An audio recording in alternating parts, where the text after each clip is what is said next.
वो अपने, हालांकि उनके कोई सदस्य थे नहीं, लेकिन अब मैं हूँ ये बताने के लिए उन्होंने, मैं भी हूँ ये बताने के लिए उन्होंने ऐसा कर लिया होगा, ऐसा सोचता हूँ मैं।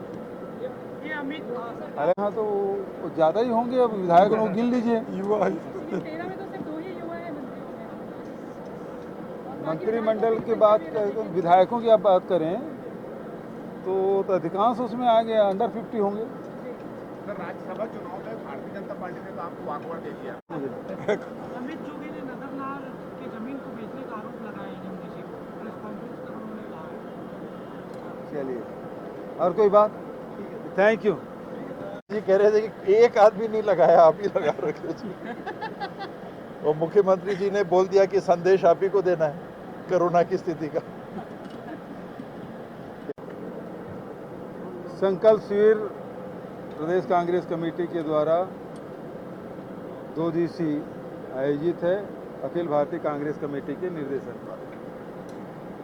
आज इस सम्मेलन में पीएल पुनिया जी, चंदन यादव जी, मोहन मरकाम जी, मंत्रिमंडल के सारे सदस्य, विधायक, निगम मंडल के अध्यक्ष, ये पीसीसी के हमारे ऑफिस बेरर, जिला कांग्रेस कमेटी के अध्यक्ष, ये सारे लोग उपस्थित हैं। और इसकी शुरुआत आज जहाँ कांग्रेस के झंडा तोलन के साथ इसकी शुरुआत हुई और मोहन मरकाम जी का अध्यक्षीय भाषण, स्वागत भाषण और अध्यक्षीय भाषण के रूप में मेरा उद्बोधन हुआ। पुनिया जी का भी उद्बोधन हो चुका है। मुख्य रूप से जो उदयपुर में जो नव चिंतन शिविर हुआ 3 दिवसीय, उसी के वहाँ जो प्रस्ताव पारित हुए उसके अनुसार हम लोगों को काम आगे करना है। जो फैसले वहाँ लिए गए, चाहे वो राजनीतिक प्रस्ताव हो, चाहे वो कृषि का प्रस्ताव हो, चाहे वो अर्थव्यवस्था का प्रस्ताव हो, चाहे वो सामाजिक न्याय का प्रस्ताव हो, सारे प्रस्ताव वहाँ हुए हैं। उसके कापी का वितरण भी किया गया और वहाँ जो निर्देश दिए गए, फैसले लिए गए हैं, उसके पालन हम लोगों को प्रत्येक प्रदेश में करना है। तो आज देश के सभी राज्यों में 2 दिवसीय संकल्प शिविर का आयोजन, और इसमें अब आने वाले जो सेकंड हाफ है और कल है, इसमें फिर तय होगा कि किस प्रकार से हम लोगों को उदयपुर संकल्प, जो संकल्प लिया गया उदयपुर में, उसको हमको इम्प्लीमेंट कैसे करना है। 50 साल बाकी मंत्री ही क्या, यदि ऐसा बोले हैं तो फिर वो स्पष्ट करना चाहिए कि उसमें क्या लाना चाहते हैं, क्या है। एक लाइन बोल देने से बात तो बनेगी नहीं, उसके ठोस कार्य योजना बनानी होगी और क्या योजना है उसके बारे में खुलासा होना चाहिए।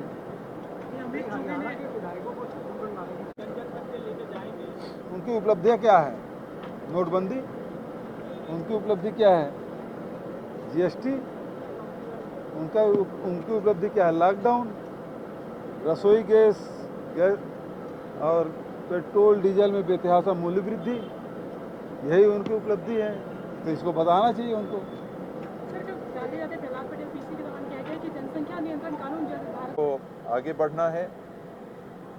शेष जो बातें हैं वो सामने आ चुकी हैं।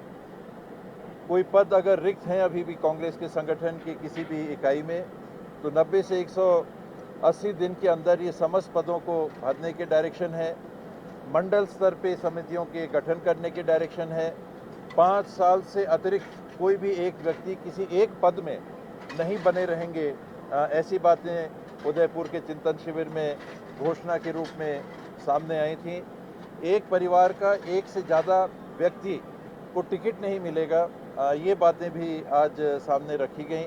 हालांकि राहुल जी ने ये जरूर कहा कि वेणुगोपाल जी ने एक केवियट लगाया है कि सदस्य अगर 5 साल से ज़्यादा संगठन में काम कर चुका है तो विचार किया जा सकता है, लेकिन ये बिल्कुल नहीं होगा कि एक परिवार के 5-5, 6-6, 7-7 लोगों को संगठन में जगह मिल रही हो। तो इस प्रकार की जो बातें हैं, ये आज सुनाई गई, हमारे सभी सदस्यों को सुनाई गई कि उदयपुर में सोनिया जी ने ये कहा, राहुल जी ने ये कहा और शेष इन बिंदुओं पे और बातें होंगी।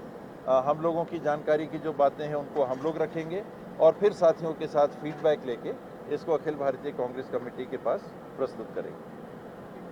उदयपुर में आयोजित अखिल भारतीय कांग्रेस कमेटी द्वारा नवचिंतन शिविर की कड़ी में ये निर्णय लिया गया था कि जो घोषणा उदयपुर में की जा रही है उसको आगे ले जाते हुए हर प्रांत में और संभवतः आगे के स्तर पे भी इन बातों को ले जाना है और जिन 6 बिंदुओं पे मुख्यतः वहाँ बात हुई थी, समितियां बनी थी, राजनीतिक समिति थी, सामाजिक न्याय और एम्पावरमेंट की कमेटी थी, अर्थव्यवस्था को लेके कमेटी थी, कांग्रेस के संगठन को लेके कमेटी थी, कृषि और कृषक को लेके कमेटी थी और युवा सशक्तिकरण को लेके ये 6 कमेटियां उदयपुर में बनी थीं। उन कमेटियों के चिंतन के दरमियान भी ये बात आई थी कि 560 लोग उदयपुर में देश से आके चिंतन कर रहे हैं। इस फीडबैक को और व्यापक करने की आवश्यकता है। तो निचले स्तर तक जो राहुल जी ने संदेश दिया कि कहीं ना कहीं ऐसा महसूस हो रहा है कि कांग्रेस और कांग्रेस जन आम लोगों से कुछ दूर हो गए। ये आज भी जो वीडियो प्रदर्शित हुआ उसमें उनका अभिभाषण था और स्पष्ट तौर पे उन्होंने जो मार्गदर्शन दिया वो इस बाबत दिया कि कांग्रेस जनों को उनकी जो मूल डीएनए है, कांग्रेस पार्टी लोगों से बनी हुई पार्टी है और अगर कहीं आज ये महसूस किया जा रहा है और उन्होंने कहा कि ये स्थिति है भी, तो हमको लोगों के बीच में जाना है, उनके बीच में उठना है, उनके बीच में समन्वय संपर्क बना के उनकी बातों को आगे ले जाना है। तो उसी कड़ी में ये जो 6 प्रमुख विषय उठाए गए, इनके संदर्भ की भी जो बातें होंगी, हर राज्य की अलग बात होगी, हर राज्य के जिले की अलग बात होगी, हर जिले के अंदर के हर विकासखंड की अलग बात होगी, हर विकासखंड के अंदर के भौगोलिक स्थिति अनुसार हर क्षेत्र की अलग बातें होंगी। तो ये सारी बातों को लेकर और सतत लोगों से संपर्क बनाकर कांग्रेस को आगे बढ़ना है। शेष जो बातें हैं वो सामने आ चुकी हैं। अब तक किन मुद्दों पर चर्चा हुई? चिंतन शिविर के में कार्यशाला में प्रथम सेशन में जो उदयपुर डिक्लेरेशन हुआ था, छत्तीसगढ़ में कैसे लागू हो विस्तार से पढ़कर बताया गया। उसके आगे क्रियान्वयन कैसे करना है उसके बारे में विस्तार से बताया गया और सदन से अनुमति ली गई।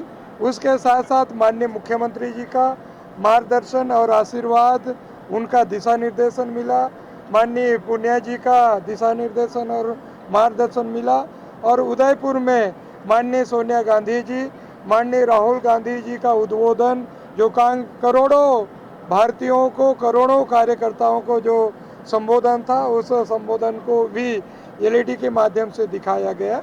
तो प्रथम सेशन में इन सब बातों पे चर्चा हुई।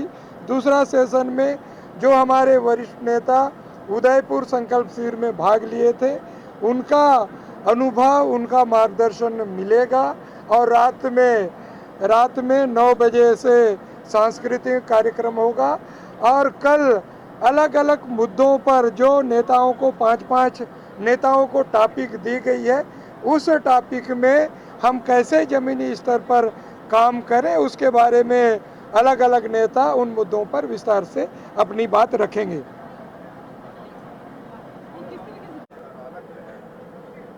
नहीं, उदाहरण के तौर पर मैं आपको छोटी सी बात बताता हूँ। जैसे मंडल यूनिट कहा गया, हम उसको यहाँ जोन बोलते हैं, जो हमारा एक यूनिट है, तो वो तो है ही, लेकिन जो भावना है, जो भाव है, जो विचारधारा है, वो नहीं बदल सकता।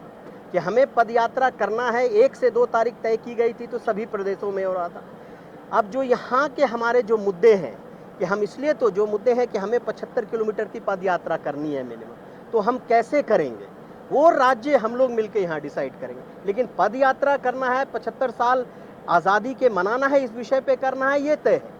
लेकिन हम किस तरह से करेंगे, कैसे करेंगे, कौन लीड करेगा, किस कि कौन से रास्ते जाएंगे, हम इसको और क्या इसमें मैसेजिंग कर सकते हैं, वो हम लोग मिल बैठ करके तमाम इन मुद्दों पे हमको लगता है कि इसी पे चर्चा और विमर्श होगा कि और इसमें किस तरह से कर सकते हैं हम बेहतर। धन्यवाद। किसी ने प्रस्तावित किए हैं जो स्टेट को करना है, उस पर छोटे छोटे ग्रुप बना करके फिर वो अपनी बात रखेंगे, फिर उस पर जिनको और ऐड ऑन करना है, बताना है कि हम इसको और कैसे बेहतर कर सकते हैं, इन तमाम मुद्दों को लेकर के 2 दिन का ये शिविर हम लोगों को, इसके बाद हम लोग ये तय करेंगे कि किस तरह से हमें यहाँ जिले में किस तरह से हमें संकल्प शिविर करना है, हमें जो 2-3 प्रोग्राम है संगठन को पूर्णतः कैसे हमें देना है, किस तरह से 50% युवाओं का प्रतिनिधित्व में हम कहाँ तक रह गए हैं, हम कितने आदिवासी, अनुसूचित जाति जनजाति या अन्य जो लोग हैं जो संगठन में जिनका प्रतिनिधित्व नहीं हो पाया है, जो एक व्यापक होना चाहिए, उस ओर हम तभी स्टडी करके फिर इसको किस तरह से भरा जाएगा। आप समझ लीजिए कि सभी मुद्दों पर चर्चा की जा रही है। देखिए, उदयपुर नव संकल्प शिविर का एक एक्सटेंशन है जो हम सभी प्रदेशों में आज के दिन, सिर्फ छत्तीसगढ़ में ही नहीं, हिंदुस्तान के हर एक प्रदेशों में 1-2 जून को इस तरह का नव संकल्प शिविर हर एक राज्य की राजधानी में आयोजित की गई है, जिसके कड़ी में छत्तीसगढ़ का 1 से 2 जून के बीच में हो रहा है। इस शिविर में जो उदयपुर में हमारा डिक्लेरेशन था, जो हमारा संकल्प डिक्लेयर की गई है, उसके आधार पर हमने यहाँ पर हम अपने कार्यकर्ताओं को, हम अपने नेताओं को, जो छत्तीसगढ़ की पूरी कांग्रेस परिवार है, जो फ्रंटलाइन और जो हमारे तमाम नेतागण हैं, यहाँ पर सभी लोग यहाँ पे बैठे हैं कि उदयपुर में अपने विचारों को जिस तरह से उन्होंने साझा किया, 6 ग्रुप्स बनाए गए थे, सभी ग्रुप्स के बारे में जिन जिन नेताओं ने अलग अलग ग्रुप्स में सब थे, तो उसको अपना एक्सपीरियंस भी साझा कर रहे हैं और हम बता भी रहे हैं उदयपुर में घोषणा में क्या क्या चीज़ें तय की गई, वहाँ पे CWC कार्य समिति जो हमारा हाईएस्ट डिसीजन मेकिंग बॉडी होता है, उन्होंने किन किन प्रस्तावों को तय किया है जिसको आगे ले जाना है। उसी कड़ी में उदयपुर में यह भी था कि हम इन तमाम चीज़ों को अपने जिले प्रदेश स्तर से जिले स्तर तक ले जाएं। उसी कड़ी में आज हम लोग यहाँ पर उसका शिविर में आए हुए सभी लोग इस पर हम लोग विचार भी कर रहे हैं, अपने वक्तव्य भी दे रहे हैं। हर एक वक्ता अपने अपने जिस ग्रुप में है उसका एक्सपीरियंस शेयर कर रहे हैं, बता भी रहे हैं। पहला सत्र में कुछ पूरा हुआ है, अभी दूसरा सत्र में मुझे लगता है कि आगे आने वाले जो और भी प्रस्ताव हैं जिन पे बहस होगी, चर्चा की जाएगी, और इस पे राजनीति में 360 डिग्री जो चीज़ें हैं, एक होता है विचारधारा, एक होता है संगठन, एक होता है संगठन के कार्यक्रम, एक होता है आपस में जो हम लोगों का संगठन में जो पदें रिक्त हैं या संगठन का जो पूर्णता है कि किस तरह से समाज के सभी वर्गों को लेकर के, चाहे ग्रामीण या शहर या सरगुजा बस्तर, तमाम जो एक राज्य का जो पहलू है, जिससे हम आप कह लीजिए कि हर एक लोगों को लगे कि संगठन में हमारी पहचान है, संगठन में हमारा प्रतिनिधित्व है। इन तमाम मुद्दों पर लगातार हम इस पे छत्तीसगढ़ पे भी चर्चाएं इसमें करेंगे कि किस तरह से संगठन का कोई भी रिक्त पद ना रहे, किस तरह से भरा जाना चाहिए।